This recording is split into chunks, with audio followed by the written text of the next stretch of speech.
वैसे आप गर्मा गर्म जलेबी खाएंगी? ठंडी में बहुत अच्छी होती है। आइए।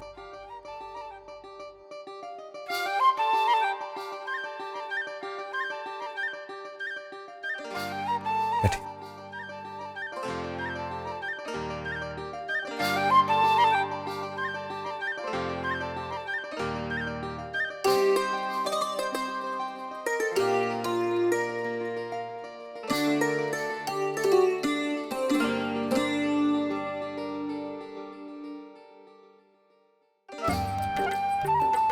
मैं एक हलवाई हूं, इसलिए बिना दाम भी ये चीज कैसे दे सकता हूं? और पैसे आपसे ले नहीं सकता। मतलब पहले पैसे दूं, फिर आपसे वही पैसे ले लूं। खांचे इधर से पकड़ो या इधर से, बात तो एक ही है ना। इसलिए सोच रहा हूं पैसे की जगह आपसे कुछ और मांग लेता हूं। संध्या जी, आप अपने आंसू पोंछ लीजिए। तो क्या ना कि आपके नमकीन नमकीन आंसू जलेबियों में गिरेंगे तो इसको फीका कर देंगे।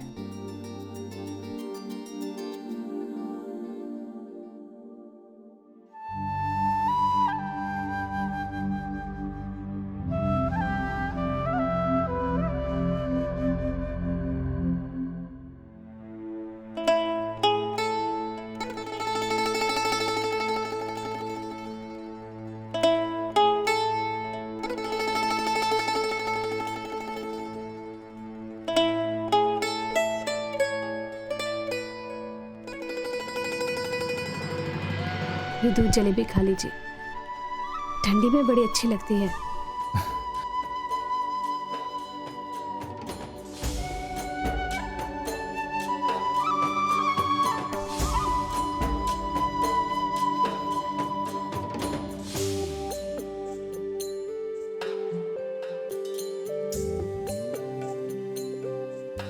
खाइए ना।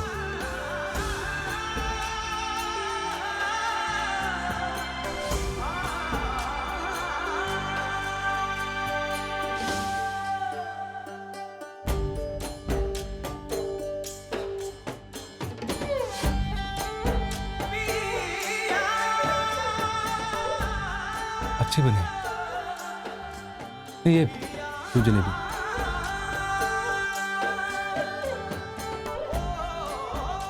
बहुत बहुत बड़ी गलती कर दी मैंने। उस दिन भावनाओं में बहकर मैंने भाभा और आपसे बिना पूछे ही मोहित को पैसे दे दिए। ऐसा नहीं करना चाहिए था मुझे। आप अपने आप को दोषी क्यों मान रही हैं? कई बार इंसान के कर्म नहीं, बल्कि उन कर्मों के पीछे जो भावनाएं हैं उनको समझना बहुत जरूरी होता है। संध्या जी, आपने जो किया वो भले ही गलत था, लेकिन उसके पीछे की भावना एकदम सही थी।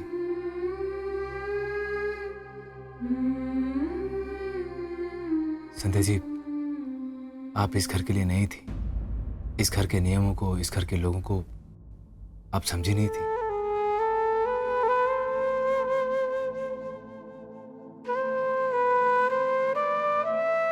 संध्या जी, मुझे मोहित की बात का बहुत दुख है। मुझे भाभो को, बाबा साहब को मोहित से बहुत उम्मीदें थी। और मैं तो मोहित जब तक 9वीं में नहीं चला गया था तब तक उसे कुछ समय निकाल के पढ़ाता था।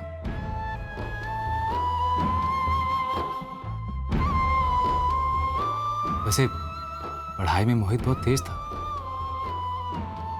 पर पता नहीं चला कैसे वो लापरवाही बरतता चला गया। संध्या जी, ये कंप्यूटर कोर्स उसके लिए कोई नई बात नहीं है। इससे पहले भी उसने बहुत सारे कोर्स किए और आज तक भाभो ने या किसी ने उसको कभी नहीं रोका। और उसने बहुत सारे आधे अधूरे कोर्स किए और छोड़ दिए।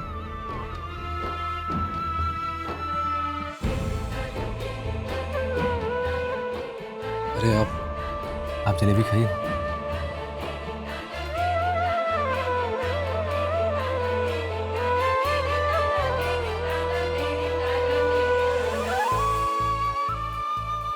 मोहित ने इसी चक्कर में बहुत सारे पैसे भी बर्बाद किए।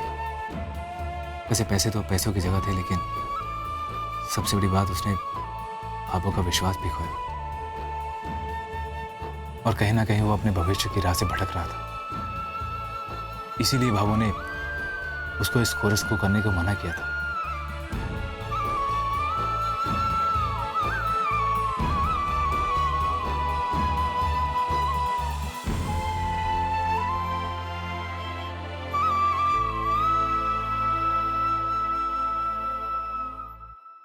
इतनी गलत थी मैं, ना इन्हें समझ पाई, ना उस दिन कोर्स के पीछे की सच्चाई समझ में आई थी मुझे।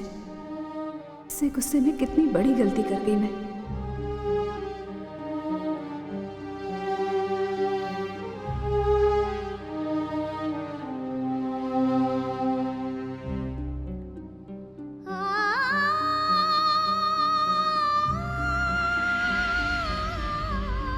संध्या जी, कल के बाद से तो उसकी चिंता और बढ़ गई है। एक बात कहूं, जब मैं छोटी थी तो मेरा भी ना पढ़ने में ना किसी और चीज में ध्यान लगता था। बस अपनी मस्ती, अपनी जिद और अपने ही फंडे। और मैं भी बहुत गुस्सा करती थी। मेरी मम्मी खासकर मेरे गुस्से से बहुत परेशान हो जाती थी। तब मेरे पापा उन्हें समझाते थे कि बचपन एक बेल की तरह होता है जो हमेशा सहारे ढूंढता आगे बढ़ने के लिए, और एक दिन सही समय आने पर यही बेल फल भी देती है।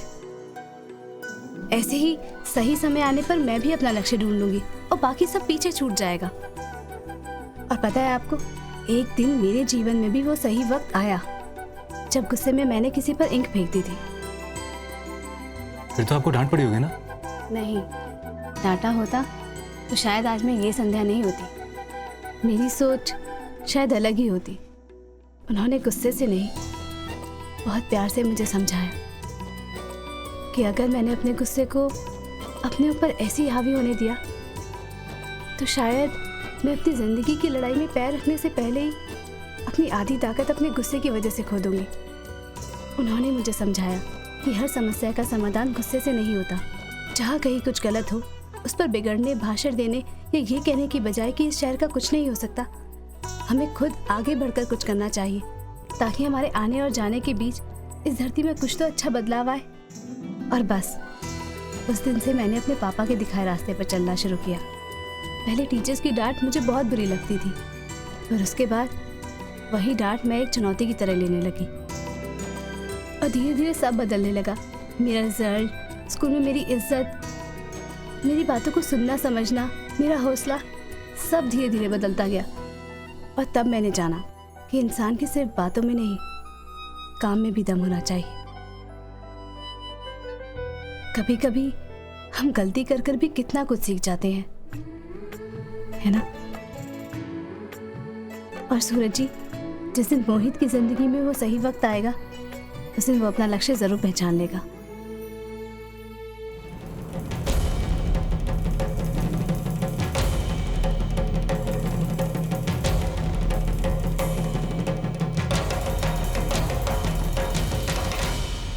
वैसे अगर आप बुरा ना माने तो एक बात कहूं। आपकी बात का बुरा कैसे मान सकती हूँ, कहिए ना। वैसे गुस्सा तो आपका आज भी मेरे मिर्ची के पकोड़े के अंदर की मिर्ची के बराबर। नहीं वो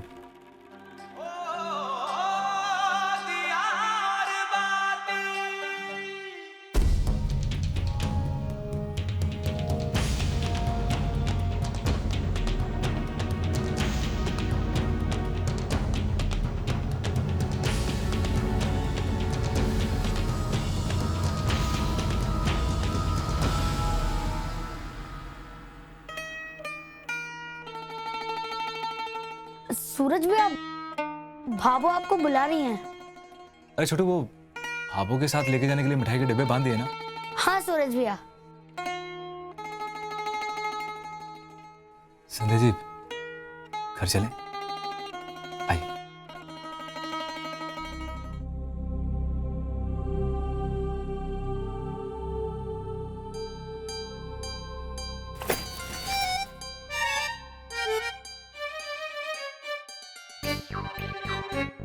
संतोष, अरे अरे, क्या कर रहा हो? पोचा मार रही है, दिख नहीं रहा आपने? तो पैर सर पर लेके चलू के? ये मारा राम जी। संतोष संतोष, वो मूंग की दाल पीस रही है ना तू? क्यों? तो उसमें हलवे में जरा मीठा डालना, फीका फीका लागे मने। किसने कहा थारे से कि मैं मूंग की दाल का हलवा बना रही हूँ? फिर? मैं तो जो घोड़ा खावे ना चना, चने की दाल पीस रही। तो फिर वो पकोड़े बनाओगी ना? हाँ? आलू प्याज के साथ साथ गोभी के भी पकोड़े बना दे, तो फिर चटनी भी बना दियो पुदीने की, हरी हरी। पकोड़ा खाओगा? थारा पेट है पकोड़ा खाने लायक? तो फिर मत बना संतोष, मैंने तो ये सोचा था कि खाना बनाने की जरूरत ही ना पड़ेगी। हाँ, पकोड़े ही खा लूंगा। तने मेहनत करनी है तो कर ले, मने क्या, बना ले खाना। अच्छा सुन, पकोड़े ना बना रही हो तो पुदीने की चटनी बना दे।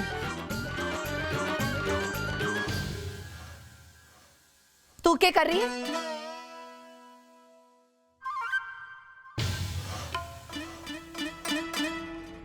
पुदीने की चटनी बना दे।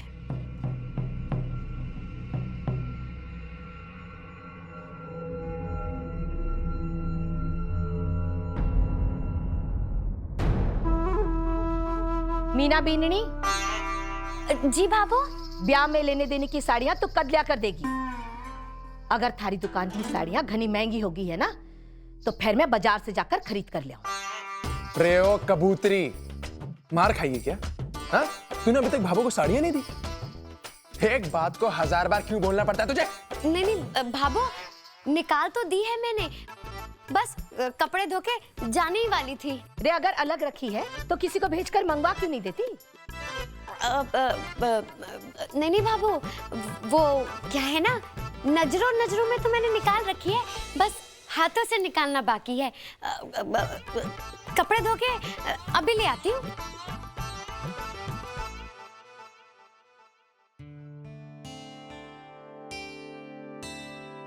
बाबू, ये ब्याह में लेके जाने के लिए मिठाई के डिब्बे। ये काम बहुत अच्छा किया सूरज तूने। थारे हाथ की बनी मिठाई सारे रिश्तेदारों को बड़ी अच्छी लगती है। सूरज,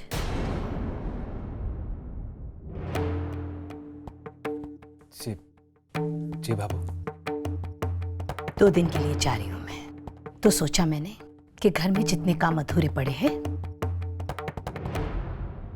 उसे पूरा कर लूं।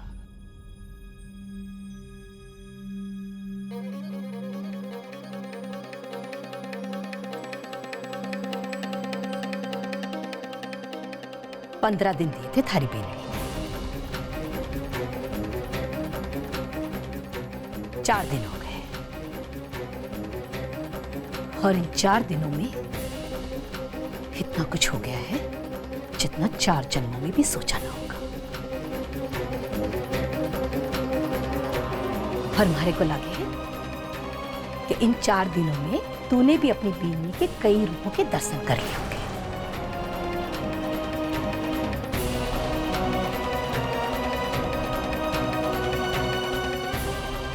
अब फैसला तने करना है। बाकी के 11 दिन और अपने कालजे ने करडो करके जूत खानी है, या इसकी जितनी लीला समझ में आनी थी आ गई है।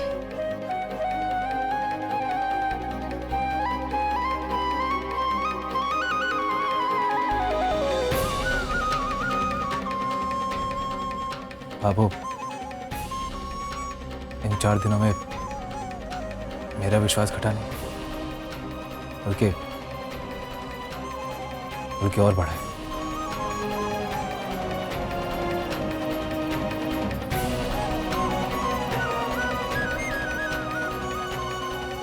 तो इसकी वजह तो मुझसे मत पूछियो, क्योंकि तारे सामने बहुत कुछ बोलने की हिम्मत तो ना है मेरी। लेकिन आने वाले अगले 11 दिनों में ये तुझे अपनी सच्चाई भी साबित करके दिखाएंगे।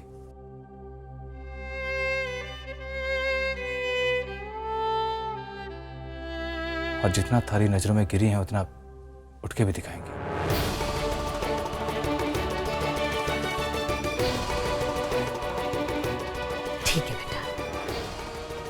तू जो उम्मीद लगाए बैठा है ना कि नाखूनों से खुरेद खुरेद कर तू पहाड़ भी गिरा देगा, तो खुरेदता रह फिर।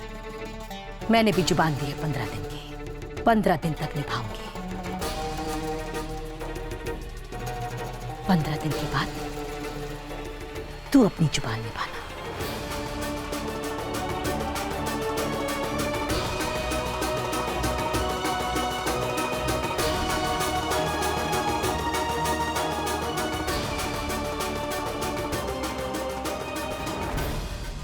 रुक बाबू,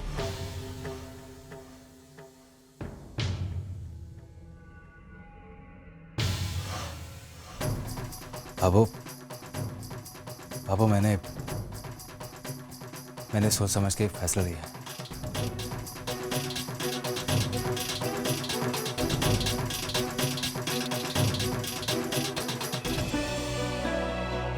मोहित के बारे में।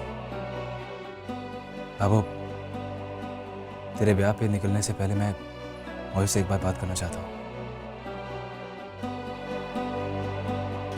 अगर तू चाहे तो।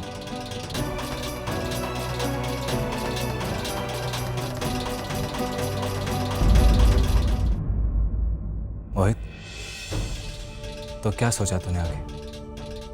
क्या करना चाहता है तू? क्या वो, मैं सोच रहा था कि पीजीपी का कोर्स कर लेता हूँ, पर्सनल गाइडेंस प्रोग्राम। दोस्त कह रहे थे कि वो ये कोर्स करने के बाद तो नौकरी मिली। थारे माथे में जितने बाल ना है ना, उतने तो तू कोरस कर कर बैठ चुके। अब सिर्फ नाक पूछने का और कुल्ला करने का कोरस बाकी है, और तो कुछ छोड़ा नहीं तूने। थारे भाई ने लाख से 1.5 लाख रुपए थारे कोरस पर उड़ा दिया है। नतीजा क्या निकला? वही ढाक के 3 पात। रे तुझसे अच्छी तो वो दूध वाले तिवारी जी की भैंस है। कम से कम काम में तो आवे है, दूध तो देवे है। पर तू क्या करे? सारे दिन घर में पड़े पड़े चुगलियां करते रहे। ना, अब कोई कोरस वरस ना होगा।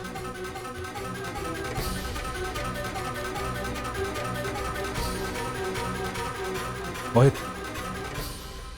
रुक। क्या कहा तूने? वो कितना खर्चा है? भैया यही कोई 55,000 के आसपास।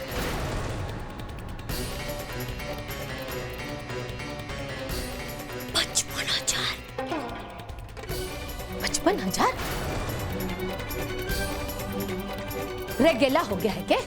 अरे अक्कल घुटनों से निकलकर पंजों में आगे दिखे। रे किस धोखे में है रे छोरा? हाँ, तने का लगे थारा बाप सा कमा कमा कर धन गाड़ रखा है आंगन में, और तू खोद कर निकाल ले को? यही सोचे है ना? बाबू, तू शांत रहे, मुझे अपनी बात करने देना मोहित से। ना, मैं ना हूं थारे साथ। कर ले अपनी मन की बात कर ले। देख मोहित, भाबो और मैं तुझे ये कोर्स करने की इजाजत देते हैं। क्या कहा तूने? वो 55,000 फीस देना उसकी? जी भैया। तो मोहित, ये 55,000 तू खुद कमाएगा और अपने कमाए हुए पैसों से ही ये कोर्स करेगा।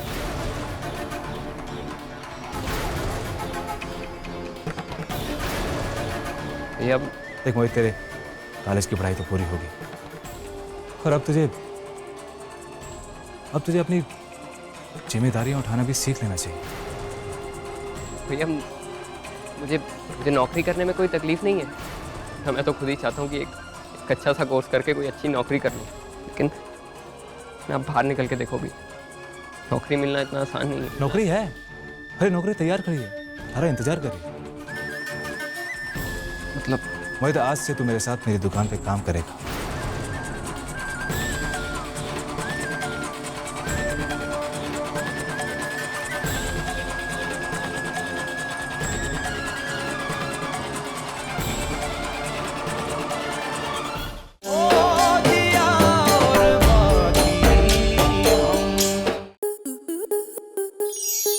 स्टार प्लस के ऐसे ही और बेहतरीन लम्हे देखने के लिए सब्सक्राइब करें हमारे YouTube चैनल को।